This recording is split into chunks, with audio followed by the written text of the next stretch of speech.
Like I said, like we play with a chip on our shoulder at Tennessee. So, we get a lot of disrespect. So we want to make it clear that we're going to come out and dominate day in and day out. Just making sure that the little things is taken care of, like getting our cleats in the dirt and just playing. What we have to do is make sure that we got our cleats in the ground before the ball is snapped. I think that's the key to the game, and make sure that just get our cleats in the ground, execute calls, the urgency of communicating and getting lined up. Yeah, you got to get your cleats in the ground and you got to go play. Oh my God, we should leave it at that. Okay. We should close with that. That is the mind blower of mind blowers. Good. I don't believe there are good people that pull for Georgia. I think they're all terrible, ugly, disgusting human beings. I think it's just that no, there are no good Georgia fans, Eric. There are none. It's here it's Tennessee, so we're gonna get the best guys here. That's just every year. Every time we're out there, it's competition. Nobody has a spot, nobody's comfortable. We're all working. Do you remember when we fell in love? I remember, don't worry.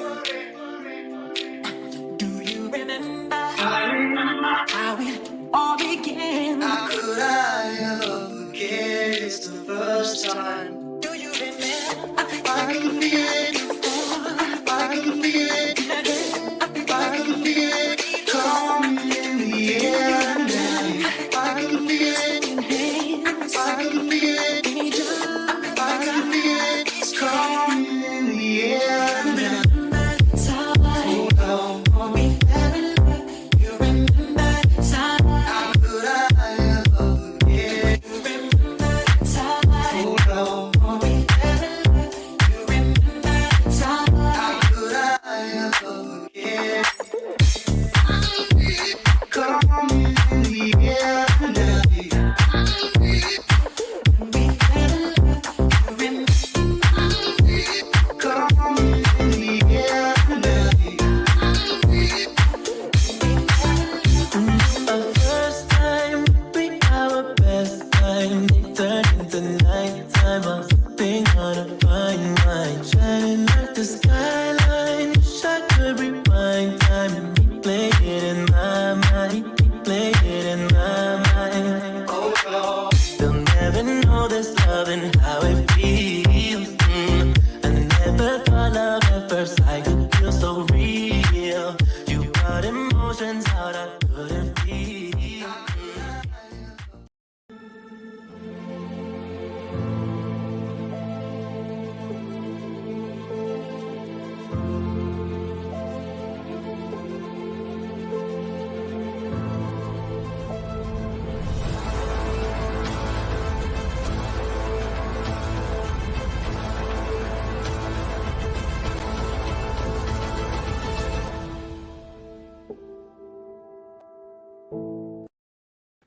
Welcome to the Talkin VAWLS Network. It's the morning show. The morning show is back. My name's Boogie Bentley, joined by the great big Vol Daddy. What's up, buddy? How you doing, Boogie? Great day. This is like Christmas Eve for Vols fans in the spring. First day of practice, all that good stuff. Temperatures are 17 degrees. It's just like Christmas Eve.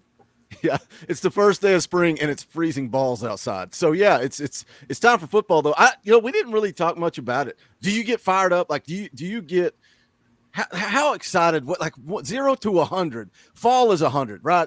When fall camp gets here, it's go time. But are you a big spring practice guy? I love it, man. I'm excited about freshmen. I'm excited to see the new transfers. It's always a fun time of year for me. I love it.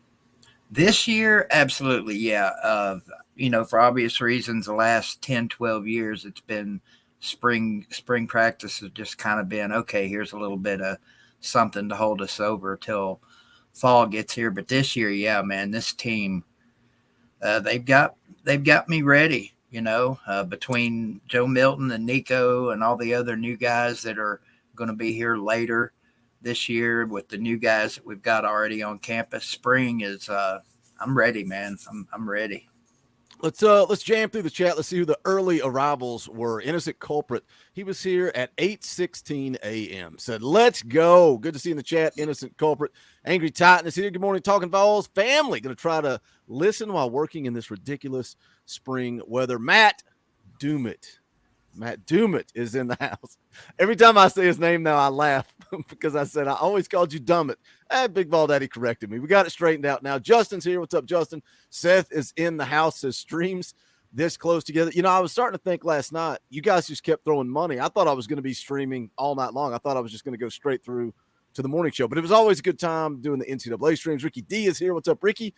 Timothy Willis is in the house. Rocky Top Tom is here. Appreciate you guys. Come on in, smash the thumbs up, share this thing out, let somebody know me and Big Ball Daddy are live. We would appreciate it.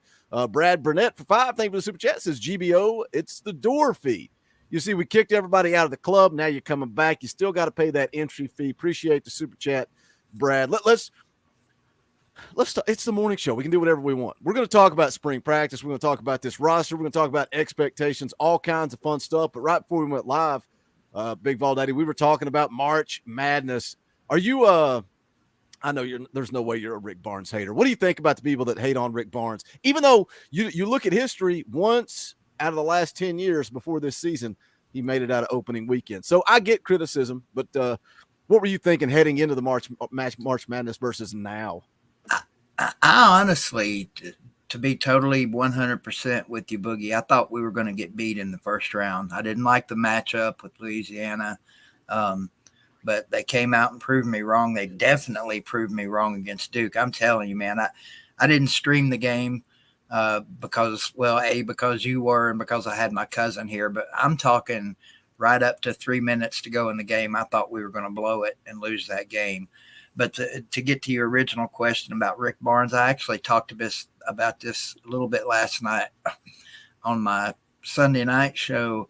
I think the Tennessee Rick Barnes haters, I hate to use the word stupid, but I mean, who else are we going to get? Rick Barnes needs to leave Tennessee on Rick Barnes's terms, not on the fans' terms, not because if we have a crappy season, not because we lose. Even if we, you know what's going to happen, Boogie, Thursday night if we get upset by FAU. Here they come, But I love Rick Barnes. I think he's a class act. I think he does more with less. And I get the whole postseason criticism. It's fair. But look at what we've had in our lifetime as coaches here. So be happy with what you got, man. Yeah, that's kind of where I'm at, too. Like you said, who are you going to go hire? And number 2, what do you expect from Tennessee basketball program, right? I love the quote from Rodney Garner. I played a lot on the intro. You don't come to Tennessee to play football to win 7 games. You come to win SEC championships, national championships. What was Tennessee basketball before Rick Barnes? Bruce Pearl lit a spark under the program, but they're just not. They're not that dominant force. And if you got a coach like Rick Barnes who is consistently got you in the top 15, top 10, competitive, you're going to March Madness, you make a couple of runs. But again, I get the criticism. It's fair. Joey Carroll for 5. Appreciate that. Says it's the door fee. A couple of you guys paying those entry fees. We appreciate it. Thank you, Joey, for the super chat, my man. But you look at, you talk about the Rick Barnes haters, and they're going to make excuses no matter what. And now that you look at the bracket, Purdue out first round, what an upset that was. Marquette losing to Michigan State. Tennessee, you got FAU. You get by FAU, you're playing either Kansas State or Michigan State. Tennessee has a pretty good path to not only the Elite 8, but possibly even the Final 4. Does that quiet the haters, or do you think they just make excuses? I can hear the excuses. I mean, they're going to say, well, you didn't have to play Purdue. You didn't have to play whoever. You got FAU in the third round. So what? It's March Madness. I think the word that we need to use for Tennessee basketball, not just this year, but the last however many years since Rick Barnes has got here, relevant. This basketball team is relevant every year. In your lifetime, I know you haven't seen it, and certainly not in my lifetime have you seen Tennessee a preseason top 10 team almost annually now. So, relevancy is a big thing in college basketball. And it's like your favorite Georgia fan, Uncle Lou said a few days ago that, college basketball is the only sport where the regular season doesn't matter. You can go 0-30 and still win the national championship. Mm-hmm. So we're relevant from start to finish now. And that that warms old BVD's heart, man. Because I know you're the same. I love the university, not just the football team. If the University of Tennessee came to Greenville and played a tennis match, I'd probably be there. I just love rooting for Tennessee sports. So keep it relevant, baby. Just like the football team again, relevant. Let's do it. Set the 4 for 5. Thank you for the super chat. Seth says, boom, boom, room. Entry fee. Robert's at the door. Brad's on the piano. Boogie and Big Ball Daddy on the vocals.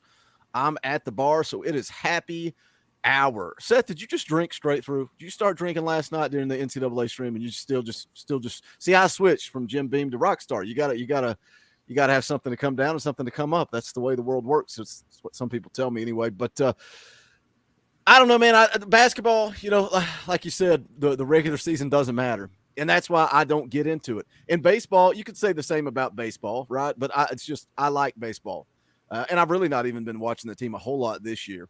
But do you think we always talk about expanding the college football playoff? Do you think that devalues the regular season of football? We've even seen it just going to 4 teams, right?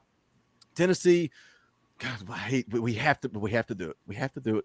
You don't lose that South Carolina game. Tennessee's in the college football playoff, even with a loss, right? We've seen teams lose the SEC championship, go in and win a national championship. So you take that from 4 to 8, and some people want 16. The more you expand it, the less the regular season really matters. Just get through, get some wins, stay healthy, and get hot at the right time. Do you want to crown the best team in college football, the best team in college basketball, or do you want to crown the team that gets hot at the right time? Oh, I'm with you. I see where you're going there. To me, college football's regular season, even if we end up with the 12-team playoff, is going to matter because eventually, let's just say hypothetically, and I know this is never going to happen, we have a 24-team college football playoff. You might have some upsets in the first round, but ultimately the cream always rises to the top. And even in college basketball, we've seen teams like FAU make it to the Elite Eight. We even had who was Loyola, whoever that team was. We were talking about them last night. Loyola, Marymount, or whatever. All the way to a Final Four, yeah.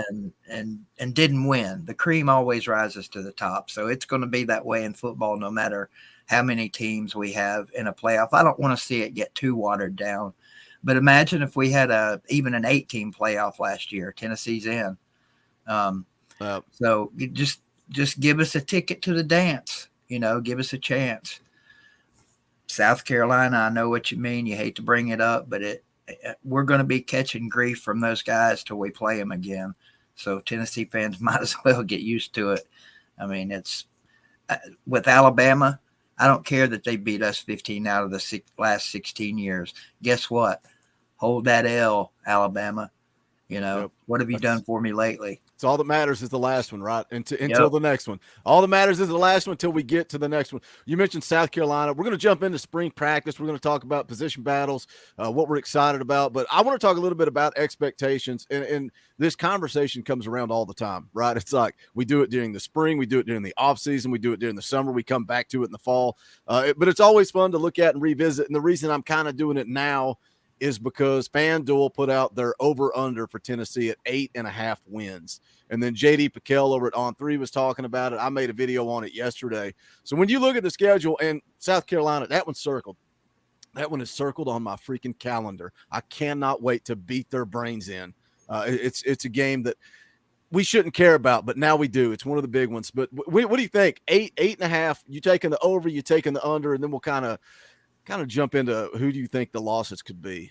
I think 8.5 is a fair over and under for this team, but I'm definitely taking the over. I'm thinking 10 wins. And like you said, we can go through the schedule game by game, and we might differ on who we think we might lose to. But I think this team's going to be good enough to back last season up with another good season. And I hope the national pundits and all the fans of the other SEC teams are already – they've got their doubt meter way up. Tennessee's going to fall back next year. They can't be – you've already heard it, Boogie. They're not going to be the same without Hooker. There's no way Milton can come in and play with the same efficiency Hooker can. I'm not buying that. I'm not. Maybe I'm an over optimistic Tennessee fan, which I've always been. But I look at Josh Heupel's history, and you mentioned On3. They I think it was them that had an article a couple of days ago. I noticed it said Tennessee's got the #1 quarterback room in college football. Name me a team that can argue with that. I can't think of one. And so, yeah, give me the over. Somebody put in the chat here, who was it? #1 Negaval put they've already changed that.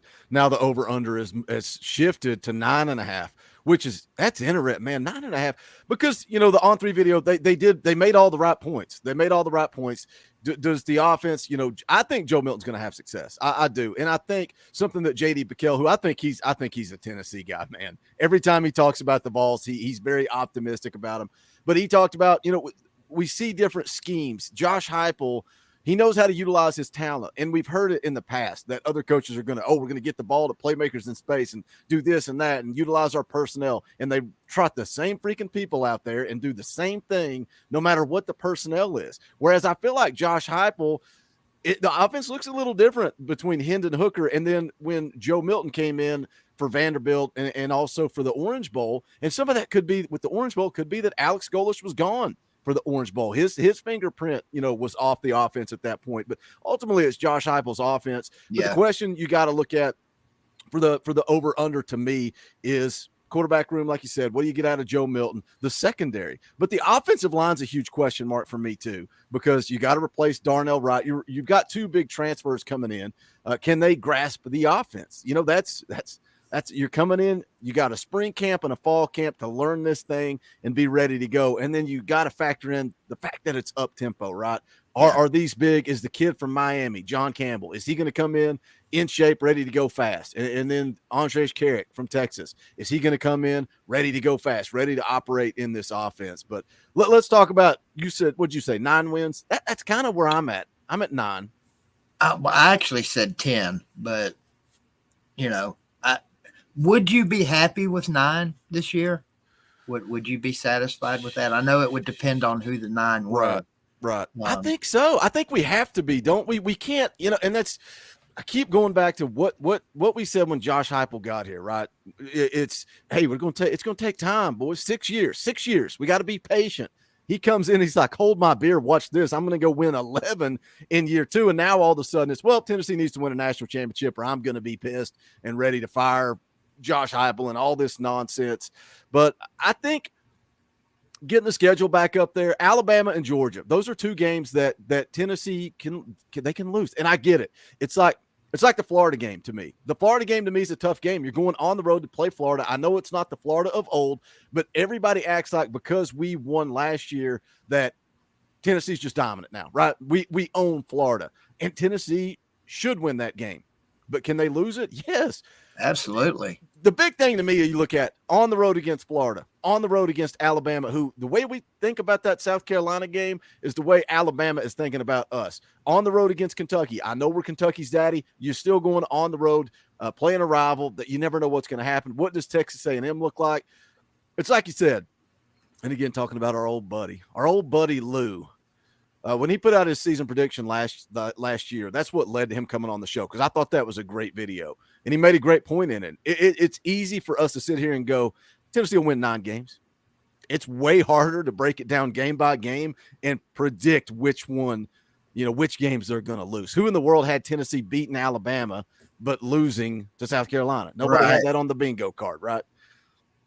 So when you look at the schedule, who do you think, what games concern you? When you say 10 wins, who are the 2 losses? I think most of us are going to pencil in Alabama as a loss next year. I'm not so sure about that.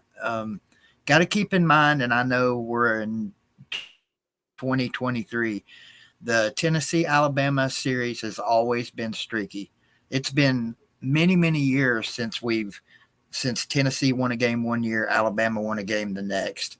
So I'm hoping that we'll keep with history in that, and we can go down there and steal a win, because let's be real, it would be stealing a win. I know they got quarterback issues, but it's kind of plug and play with them at quarterback. The Alabama game, of course, is a concern. The Texas A&M game to me is a concern. I know it's at home, probably be a night game, most likely. It'll be a big game. That team concerns me. I don't care about the Jimbo Fisher struggles of late. It's still a good team that's going to come in here and they're going to fight us. Florida, like you said, always a struggle. I don't care if that team goes 1-11 the year before and their expectations are even lower than that to next year. You know they're going to give us a game. Florida should not have been within 4 points of us last year. And fortunately for me, I was unconscious on a surgery table for the second half of that Florida game last year. So I didn't have to witness live that hurried comeback at the end, or I probably would have had a stroke. I watched it when I got out of the hospital. I was like, holy crap. Are you kidding me?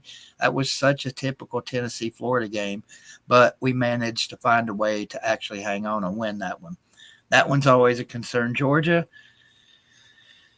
a lot for that game. A lot's going to depend on their quarterback situation. Where are we at? Is Milton? It's at the end of the year this year. So does that help us or does that hurt us? I know a lot of times in years past we said, oh, well, if we got Georgia at the end of the year, it'd be a different story. Well, I hope we're not sitting here in December going, oh, well, if we'd have had Georgia in September, it would have been a different story. Those are the 3 games. Or is that 3? No, that's 4. Those are the 4 games in my mind. If you're looking at an 8-4 scenario that we could lose, I don't think we're going to lose all 4 of those. But if you nailed me down, Boogie, and said which games is Tennessee going to lose for sure next year, I would say Alabama, and I'm not going to say Georgia. I'm going to say Alabama, and then they have their screw up game and lose to Texas A&M. So that's sitting here in March. Yeah. It's like Texas A&M is way better program than South Carolina, but that has that type of feel to it, right? Yeah, right. You would beat Georgia. It's like well, would you take a win over Georgia if it means you lost to Texas A&M? Yeah, I at this point in my life, I'd probably take a win over Georgia and just lose the rest of them, and I would get on the internet and run my mouth for a full week nonstop. Do you hate Georgia more than Alabama right now? Well, I mean, I know it's a tough question. If I was going to say anything, I would say this. I don't believe there are good people that pull for Georgia. I think they're all terrible, ugly, disgusting human beings. I think it's just that no, there are no good Georgia fans, Eric. There are none. That's probably what I would say. He had no clue how to react to that. He was torn all to pieces, wasn't he? That's a YouTuber with a media guy. He was like, but Eric's good people, man. Eric's good people. Let's a couple super chats real quick. Rolly season for 2. Won't hear South Carolina long. Got him in September. Revenge. I like it. That one's circled on the calendar. Rocky Top Tom for 5. Appreciate that, Tom. Already bought my South Carolina tickets. If the O-line plays well like last year, we will win 10 games. In Heupel we trust. Thank you for that, Rocky Top Tom. Appreciate the tip in the tip jar. Guys, come on in. Got 116 people watching on this Monday morning show. That's not bad. That's not bad for a March morning stream. Appreciate you guys hanging out. Smash that thumbs up. Share the thing out. Let somebody know we're live. Put it on Twitter, Facebook, Instagram, wherever you get social with your media. We would appreciate it. You brought up an interesting point. You asked me the question. Now I'll spin it back on you because we really didn't address it too much. Let's say Tennessee does go 8-4. Are you satisfied? Are you happy? My biggest concern is I feel like there are so many dudes, and I don't know how heavy you really follow recruiting, but there are a lot of top name dudes that have legitimate interest in Tennessee. And the way recruiting works now with the schedule and the time frame, a lot of those guys are going to commit in the summer, but the ones that hang around and it bleeds into December, early signing day, I think you've got to continue that momentum. What is that momentum? Is it 9 wins? Is it 10 wins? A lot of those kids are talking about the Alabama game and the Florida game and college game day. And Tennessee was a sexy team last year, man. Everybody was talking about Tennessee until that dreaded South Carolina game. So what is it? Like what would you, and again, circumstances, who and how, but what would you walk away happy with? 8 wins, 9 wins, 10 wins? That's a tough question. I'm not, again, sitting here mid-March, 8 wins, I don't think is I don't think it's a scenario where you throw the baby out with the bathwater. 8 wins is a real possibility for this year. And I hope not. I hope minimum 9. I hope we get 10. Well, no, I take that back. I hope we win every freaking game we play. But trying to keep it real, I think 10 wins will keep the recruits happy. Again, depending on the 2 losses and how they happen. I just hope we don't get blown out like we did against South Carolina. I know it was only a 14-point win or a 14-point loss at Georgia, but let's face it, we got blown out in that game. We got exposed a little bit, and we kind of, like Alabama, we got caught in a bear trap down there. And it is what it is. It was what it was. It's a new year. 8 wins. No, I'm not happy, but I'm not, it's not the end of the world. It's really not. I'm like you. I'm looking at anything over 8 wins this year to me would be kind of a bonus type deal.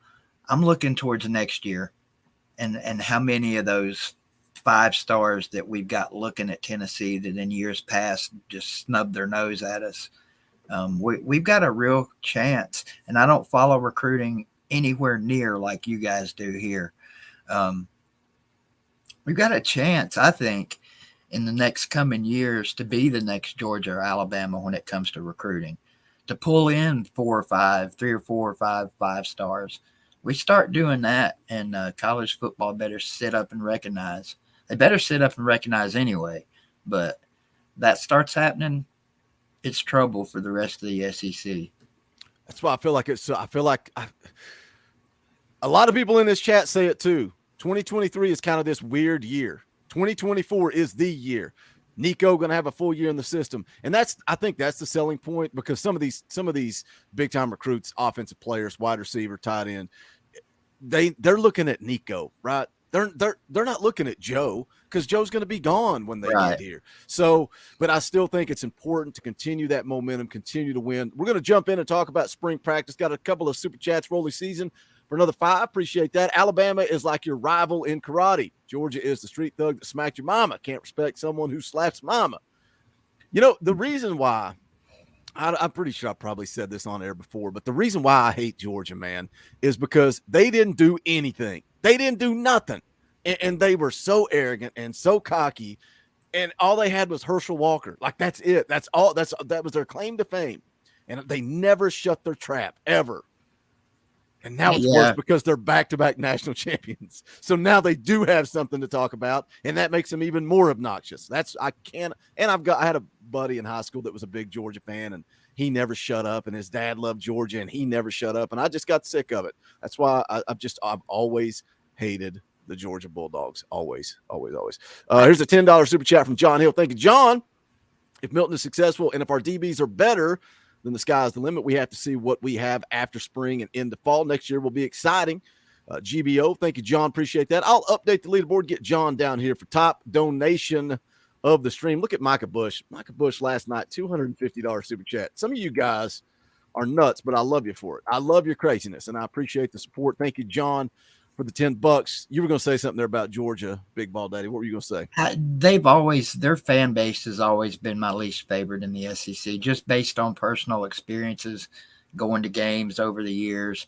I've been going to Tennessee games for 40 plus years, and Georgia fans have always, in my history, been the worst to deal with.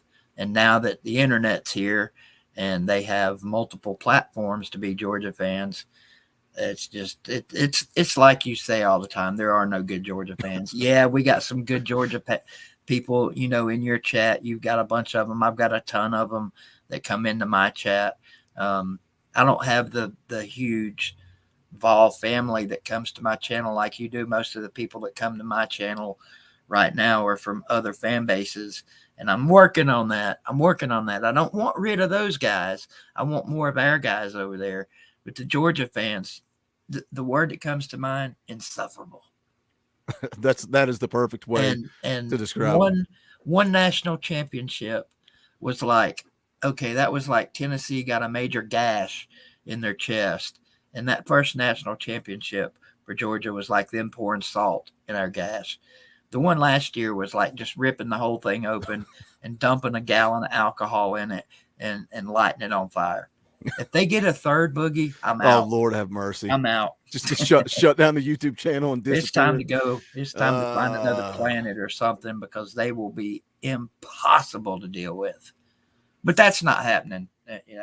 We don't have to worry about that. That's not happening. Well, let's jump into it. Let's start talking about some spring practice a little bit. Practice kicks off today. I think they said it's going to be kind of a everybody's been on spring break. They're now back. So it's kind of get back into the swing of things, and then the real practice kind of kicks off tomorrow. But I've got the depth chart. This is from ourlads.com, just so we have the roster on the screen. And it doesn't have everybody on there, but I think the biggest thing that easy for me to say excites me going into any spring is a couple of things. Freshmen, right? What do the freshmen look like? Everybody's going to be looking at Nico. What does Nico look like? But even the sophomores, right? The guys that were freshmen a year ago. What does Addison Nichols look like? If you're talking about offensive linemen, Masai Reddick, Mo Clipper, how big are they? Have they put on weight? And just the transfers. Like, do you think Dante Thornton? What are your thoughts on Dante Thornton? I won't say anything. Just what are your thoughts on him? Any idea about the type of player he is from Oregon?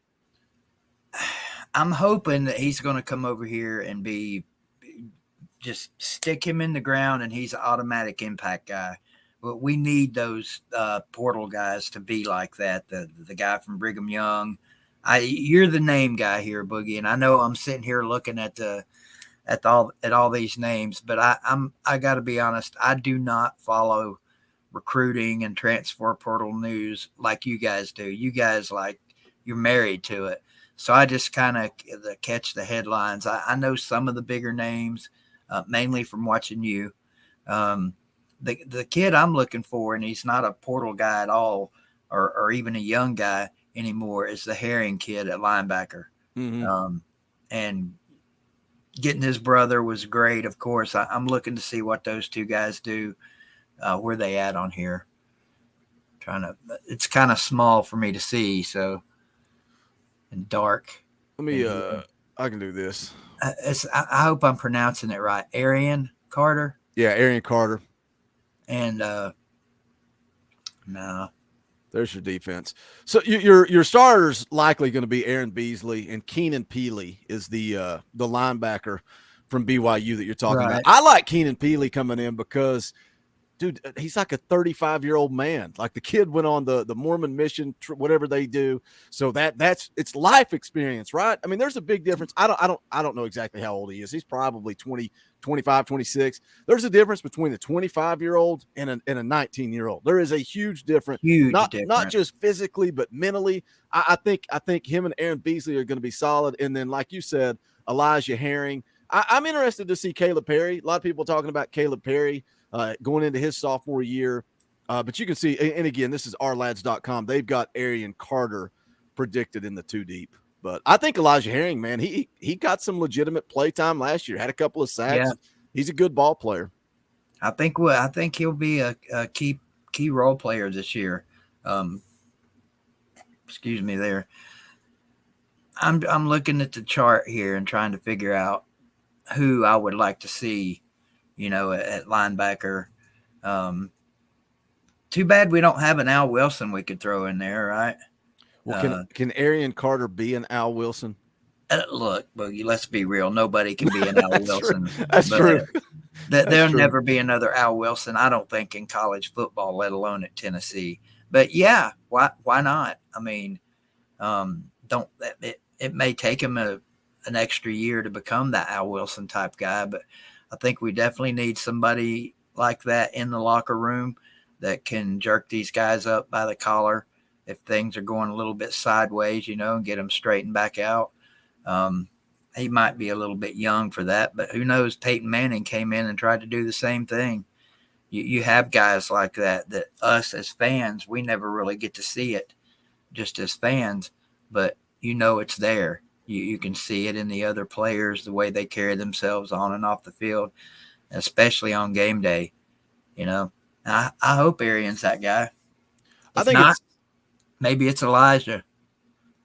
I think it's interesting to look at this depth chart, specifically on defense. We can talk about offense in a little bit, but it's why we say so many people are, 23 is kind of like a weird, almost like it's almost feels like people think it's a throwaway year. All right, we're gonna just go through the motions, and then 2024 is the year because Nico, this, that, and the other. But at the same time, Josh Heupel, and he's done a great job in the portal.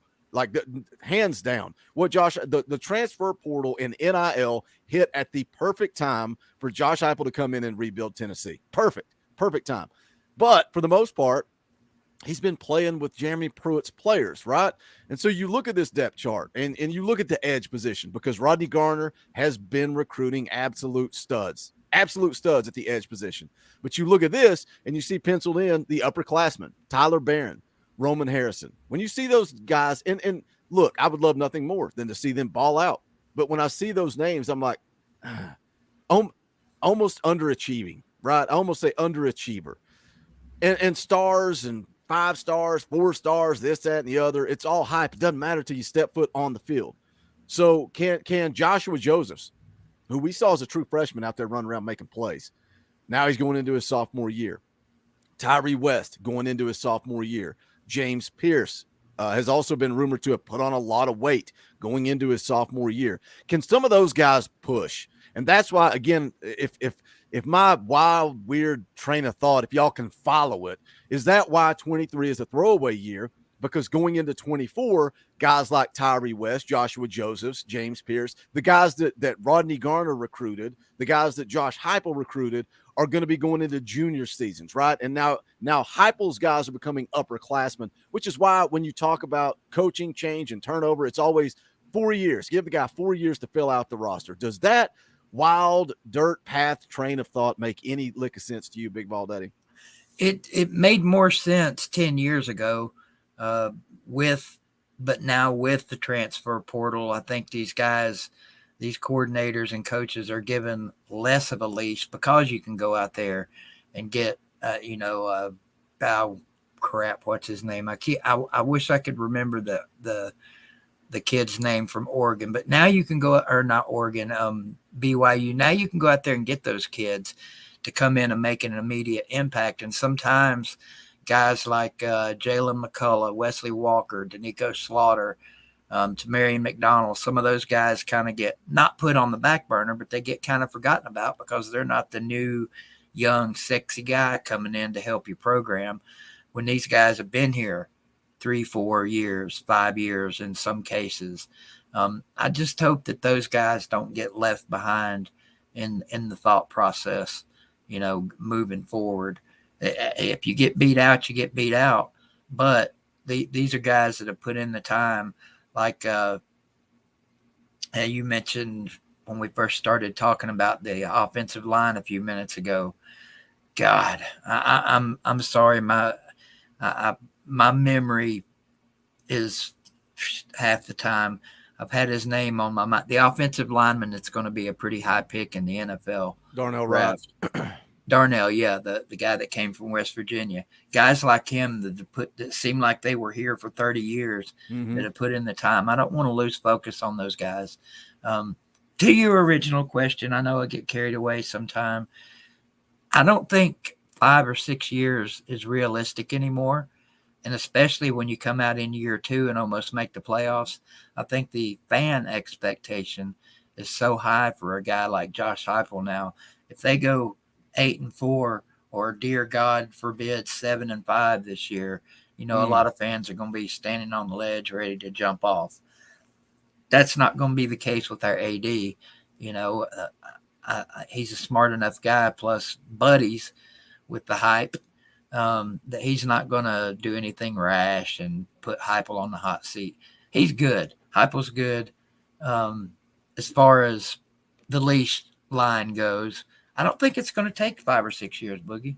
I think 3-4 years is going to be, I'm not going to say all we need to go out there and grab that first natty since 98, but I think people will be looking at this program in a totally different light after next season than they have been.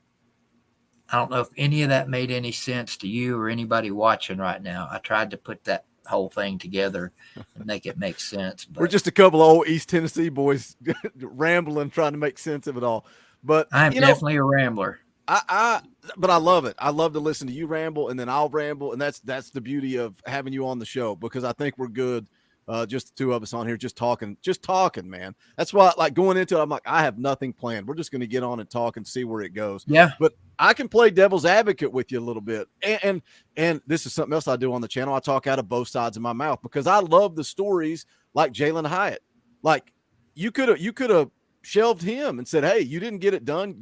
Here's the bench. Go. Cedric Tillman, a dude that had eight catches in 3 years. Then he's a 1,000-yard receiver and the next hero of Tennessee football. There are so many guys that have had that redemption story, and I'm hoping Joe Milton gets one of those coming up this season.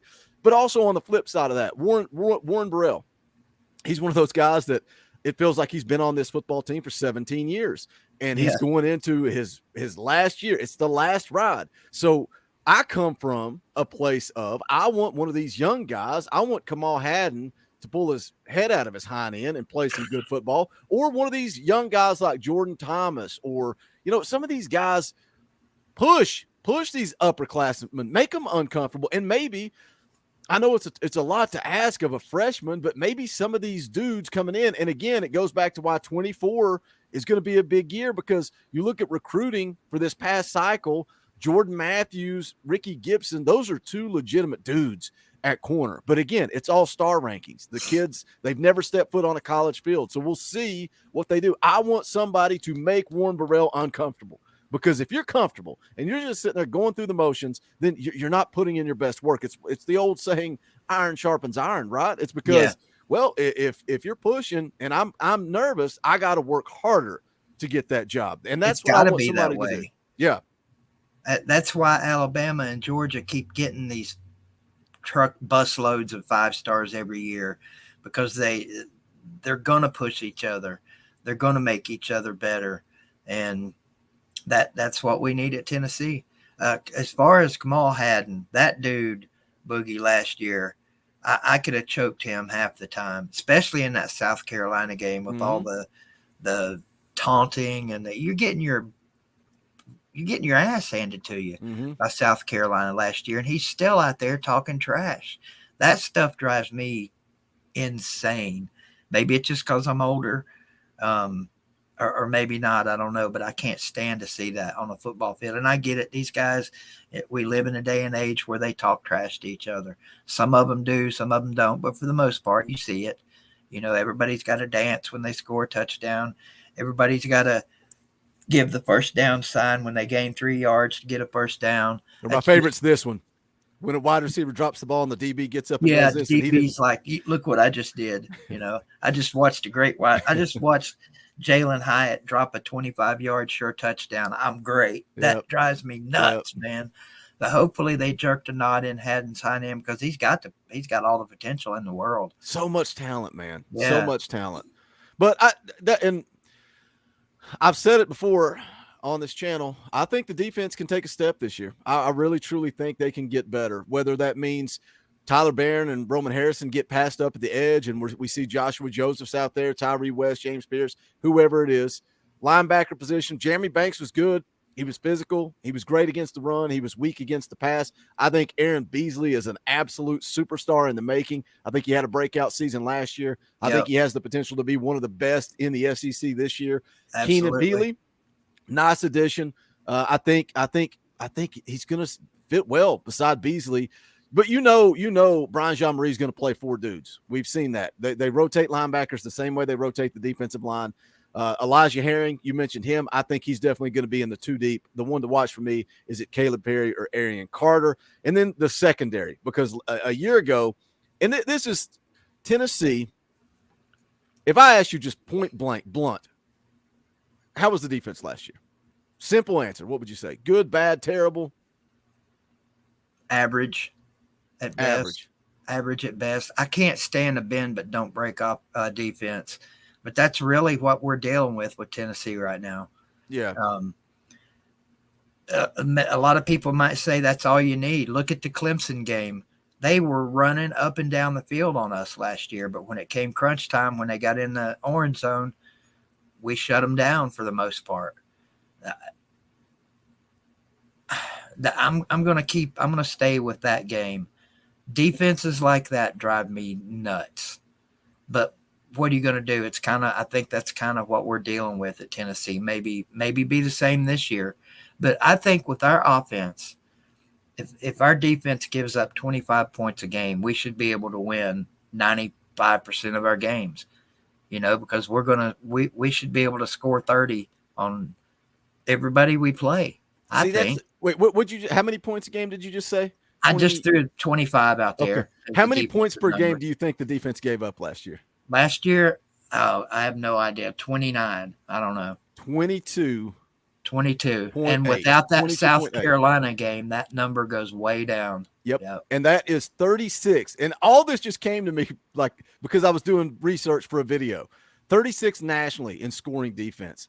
That's pretty dang good when you got the number 1 ranked offense in the country. So I think if the defense can just get a little bit better against the pass, and I think you can do that through pass rush, the front 4, front 7. Just take a step. So I like the number that you threw out there because I don't think a lot of us realize, myself included, that Tennessee, their scoring defense is pretty good. Let me hit a couple of super chats. They've been sitting for a while, and I want to make sure we get them all read on air. Rolly season for 2. Thank you for the super chat. In 24, Arian Carter equals Ray Lewis. Sign me up for that. Coach Jay, man, we did the film breakdown on Arian Carter. He thinks Arian Carter can make some plays this year. He thinks he's going to be a guy you're going to see out there on the football field. Number 1 Negavall for 5. Thank you for the super chat. Says D. Thornton wants a chant created for him like Brew, and I believe he'll have that by the end of the year, 1,000+ yards. Am I an influencer? Do I influence people when I come on here and talk about Dante Thornton and I'm like, he's the next Jalen Hyatt, he's going to win the Biletnikoff? I just think the kid, the size, the speed, Josh Heupel's play calling, I think Thornton's going to be a stud. Let's talk about the offense. We've rambled on about the defense. Let me put the depth chart back up there just so you can see it because it helps me when I'm trying to put a thought together. Because I was not joking even remotely when I told you I'm horrible with these names, especially the newer names. Yeah, there we go. So now that's pretty good right there. That's pretty big. Yeah. All right. Obviously, when you talk about the offense going into 2023, the first dude you're going to talk about, well, 2 dudes, Hendon Hooker and Jalen Hyatt. How do you replace that production? My thing with Joe, I think Joe's going to be fine. I think Joe looked good in the Orange Bowl. I think he's matured since he's got to Tennessee. And I said yesterday in a video I made talking about Joe, player development and progression. We keep saying, and I keep saying it, which Joe are we going to get? Are we going to get the old Joe or the new Joe? Well, hell, BVD. Why would we get the Joe that was at Michigan? Because that was a few years ago. Joe has come here. He's learned this offense. He's developed. He's grown. We should get the Joe that's now. We should get this Joe, not the old Joe.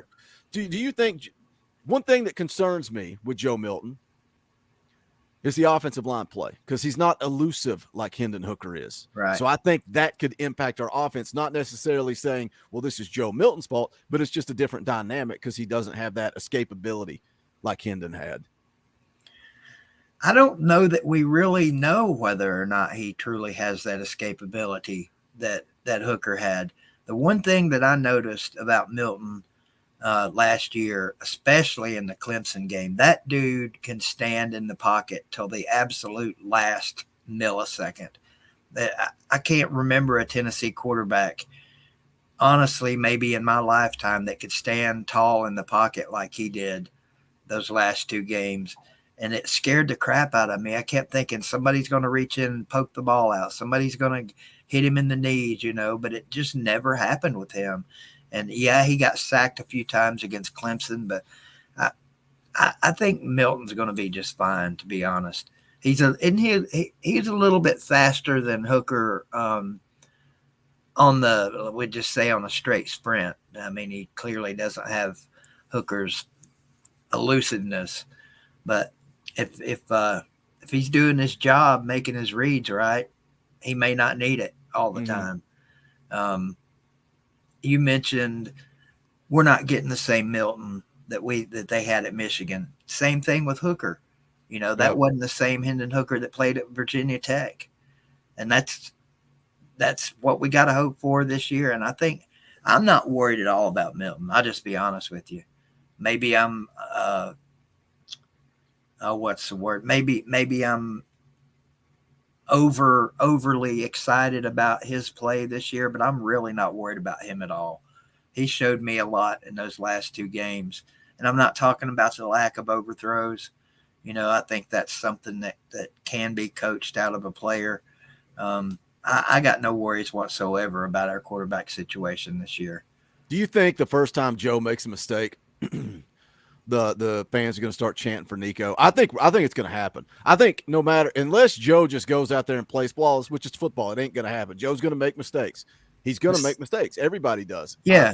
I just think this fan base is so fired up for Nico. It's just like, and rightfully so. Yeah. I mean, the kid's off the charts on everything, but you know, he's still 18 years old. Well, he's got a lot of learning to do and a lot of maturing to do. And the absolute best thing that can happen to Nico is to sit on that bench this year, come in and mop up duty. You know, maybe have a couple of 2 or 3 touchdown games late when we're ahead of somebody by 40. But the best thing he can do is just sit back, keep his mouth closed and his ears open and listen. And he seems like a humble, mature enough kid to do that. The worst thing that happens, and the worst thing that could happen, would be our fan base have the ability to pull Joe Milton out of the starting lineup. If that's the case, it'd probably happen in the first half of the first game. He's not going to – look, Milton's not going to go out there, I don't think, and only throw 3 interceptions this year like Hooker did. I fully expect him to maybe have 5, 6, 7 picks this year. But I'm okay with that as long as he's throwing plenty of touchdowns and getting his yardage and doing the things that he's supposed to do to help this team win games and keep Iamaliava on the bench for the important parts of the game. Yep. But that's the beauty and the curse of football. You never know. You know, well, you remember Jerry Colquitt? Mm-hmm. You remember what happened in game number 1? No, I know the name. What year was it? That's probably Peyton Manning's freshman year. Yeah. On the road at UCLA. I think it was the first or second series. Everybody's been waiting to see this kid play, and he goes out there and gets injured, and then they got to bring Peyton Manning in as a true rookie freshman puppy, insert adjective here. Kid was scared to death. I don't want to see that happen to Nico. Fortunately, things turned out okay for Peyton Manning. He ended up with an okay career here at Tennessee. I don't want to see that same thing happen. Well, first of all, I don't want to see it happen to Milton. I want to see his senior year be amazing. But I don't want to see a kid get thrown in there like Peyton did. And I mean, I've said that kind of almost similar thing. If Nico is playing valuable reps, it's not good because it means either Joe Milton is not playing well or Joe Milton is hurt. And obviously, and it's not just injuries, man. You don't know. You don't know. Like, we think Nico's going to be great. We think he's going to be the next big thing, but will he? I have no idea. It's like me talking about these young guys on defense and me wanting to see them push some of these veterans out, but we don't know. Like recruiting rankings, percentages, odds based. The more 5 stars you get, the better you're going to be. But they're not always hits. They're not always hits. Let me hit a couple of super chats real quick. Dylan Elam for 5. Thank you for super chat.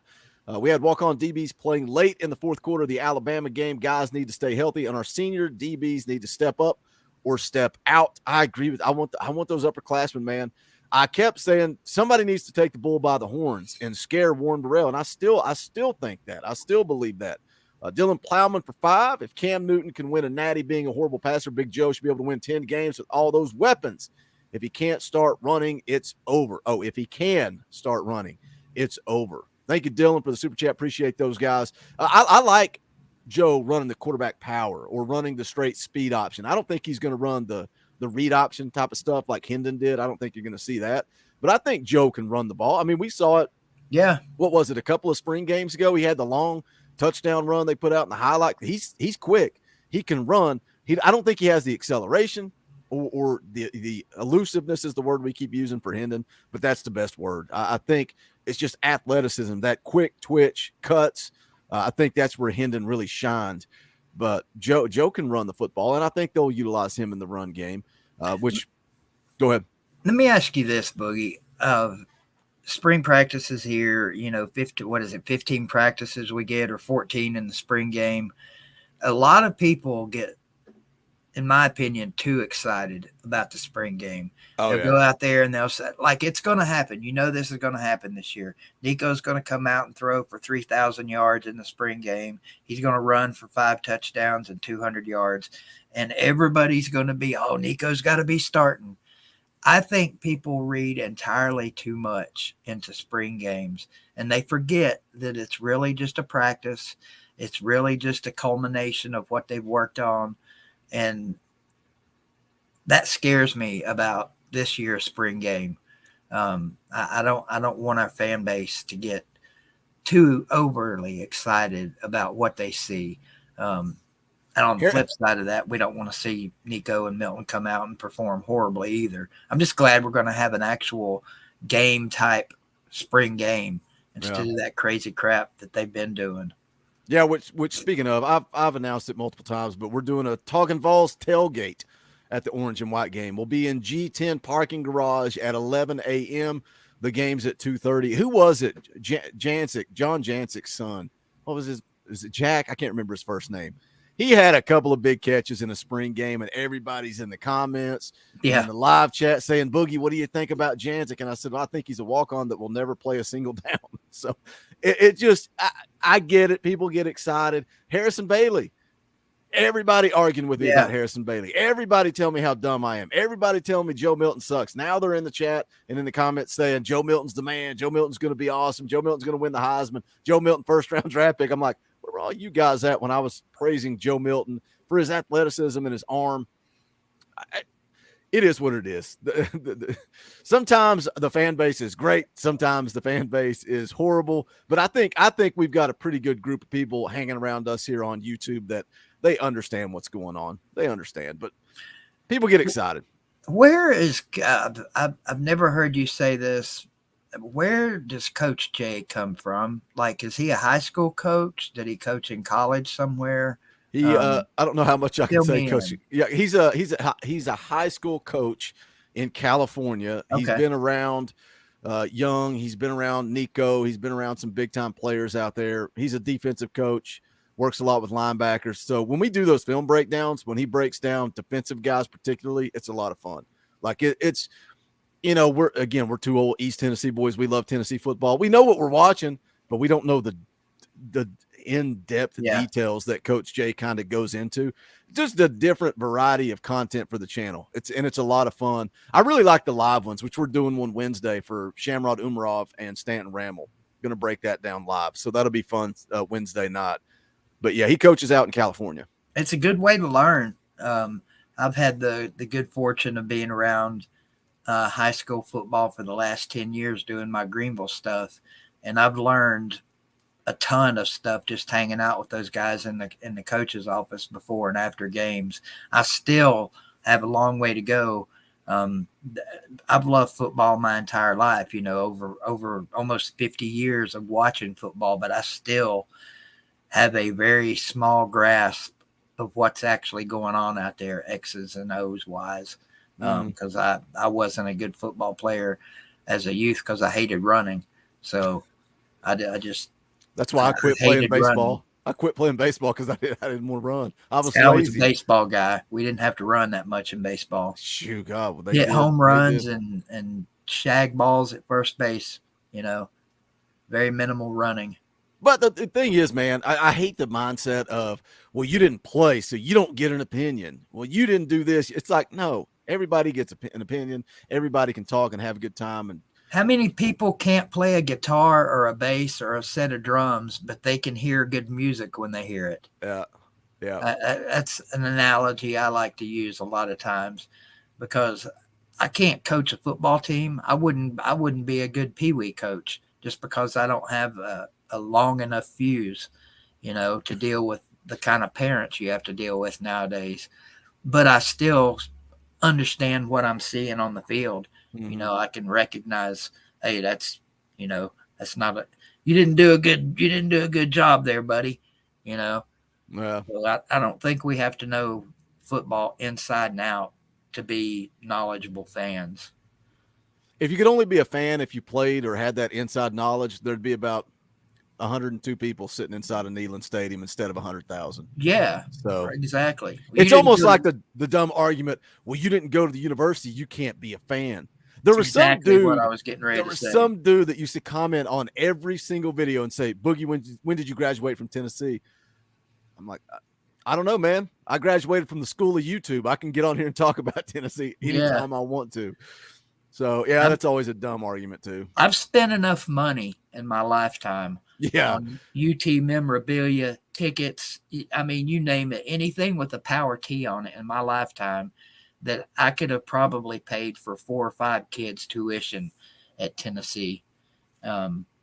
So I don't want to hear that you didn't go there crap. Yeah, I went there. I've been going there my whole life. I just don't have a piece of paper that said I took a few classes. Yep. So we got 116 people still hanging out with us live. Spring practice is here. Spring camp is here. Going to have a ton of videos and content, live streams, all kinds of fun stuff coming your way. Got a big guest that it was going to come on Thursday night.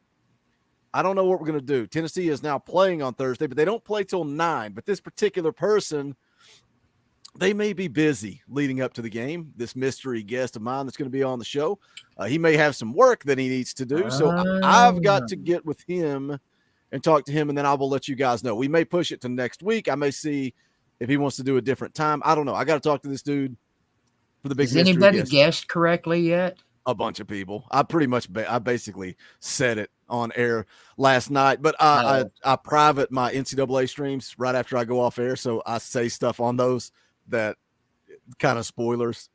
There was one night on NCAA that I played the outro and I came back like, I don't know, it was like 10 minutes later after playing all this music and crap and basically told people that I was going full-time YouTube before I'd ever put that out there. That's Right. the type of, it's just fun because it's a small audience and it gets removed. So I say all kinds You of got stuff. So my curiosity piqued for sure. it's a good one. People can figure it out. It's probably already, you can probably read the chat and somebody will put it in there. I'll tell you after we go off air. I'm excited. Okay. I respect this dude. It'll be a fun conversation.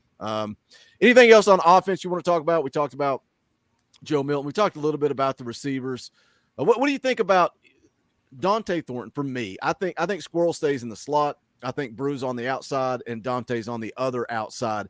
Even though he played slot at Oregon, this is my hot expert take. I think Josh Heupel got him to play the outside because of his height. He's tall. He's got speed. I think that's your 3 guys. A lot of people disagree and say Ramel Keaton is going to be. I don't think you go get Dante Thornton in the transfer portal for him to come sit the bench. Right.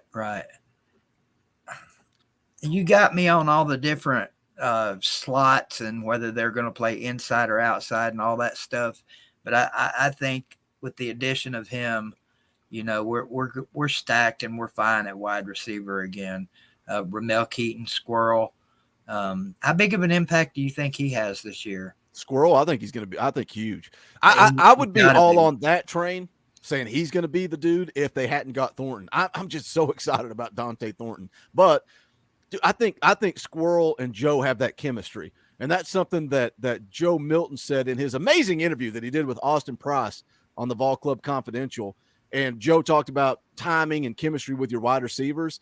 And I mean, we saw that. How many times did Joe connect with Squirrel White in mop-up duty or in the Orange Bowl when Hyatt wasn't playing? I think Squirrel White's going to have a big year. Yeah, well, you got me excited about Thornton now. Like I've said umpteen times, I don't follow it close enough to know exactly everyone that's coming in. But that's got me excited to know that we've got another big name, big time, hopefully big time receiver. Brew, I'm excited about him. That guy just last year was so invaluable for this team. big catch after big catch, clutch moment after clutch moment.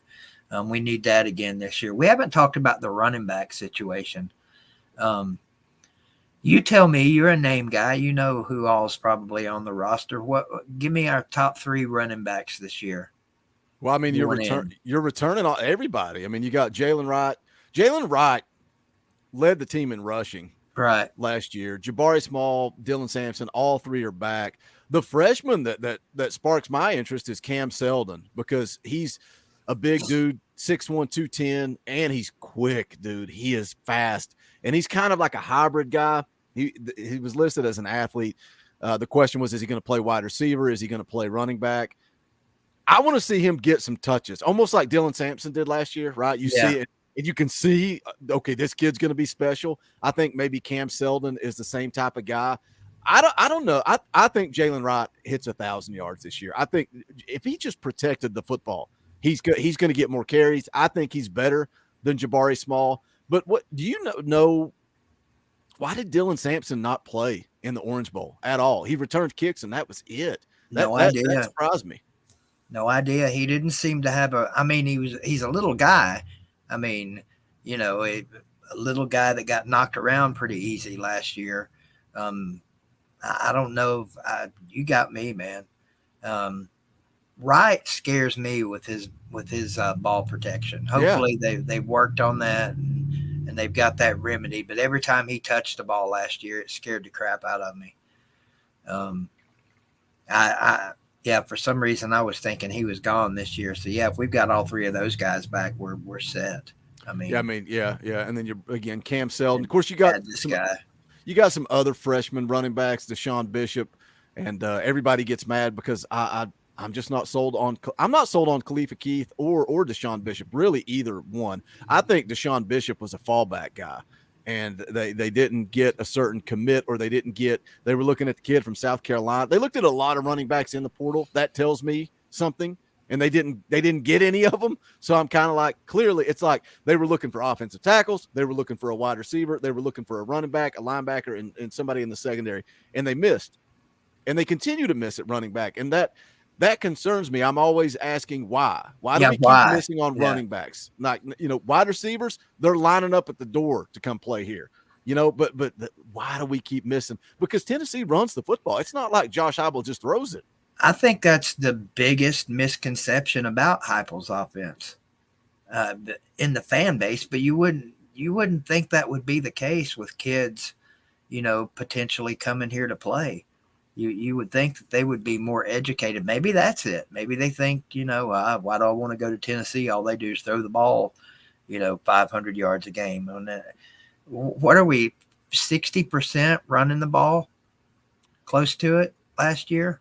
Didn't we run it like 60% of the time last year? Probably. I mean, I know it's everything starts with the run. I don't have the numbers in front of me, but I know that Tennessee has been like tweeting out where they rank in rushing touchdowns in the SEC. They're always putting out those graphics.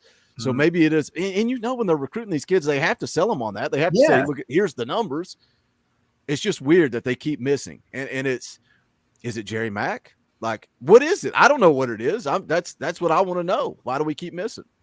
Maybe some of these guys just think, look, I'm going to go somewhere where I'm going to be the man, and I don't think there is a place like that you very rarely see, to me, unless I'm just overlooking something. Schools now that just have one premier running back that he's the only guy that totes the ball, that you just can't do that anymore. I mean, you've got to have, several good running backs. If nothing else, just the war of attrition will make you have to be like that. And maybe that's why they missed, is because Tennessee is bringing back three running backs that all had solid playing time last year. And that would be my guess. If you're a potential running back and you're looking at a school that's got 3 established running backs, you got to be thinking, unless you're, Superman and think that you're going to be Superman wherever you go, you're probably not going to look at a school that's got 3 returning, in their mind, starters, because that's basically what we've got. Three experienced guys and another guy that you're talking about that's probably going to crack the lineup too. Yeah, I think they'll find a way to utilize him some way, whether it's, you know, certain gimmick plays or they put him in the slot motion and move him around, do different things. He's versatile. He's the type of kid you can do all kinds of fun stuff with. Yeah. So I think we'll see him out there some. Let's see. Anything else you want to talk about, or we can wrap this thing up? I'm good for whenever you're good, Boogie. I'm just glad you had me today. It's good to be back on here talking some Tennessee football with you. Now that basketball is quote unquote wrapping up, you know, we move into baseball. Of course, we got this month here, you know, to focus on football. It seems like the off season lasts forever, but somehow when we get to fall camp, it seems like it went by quick. Right. So that's what I'm hoping for, another year of that. I'm ready, man. I haven't got to enjoy the last 2 seasons, college or high school, because of my health. I'm raring to go now. I think my health is in good shape. All my numbers are good. This is my senior season, baby. I'm ready to roll.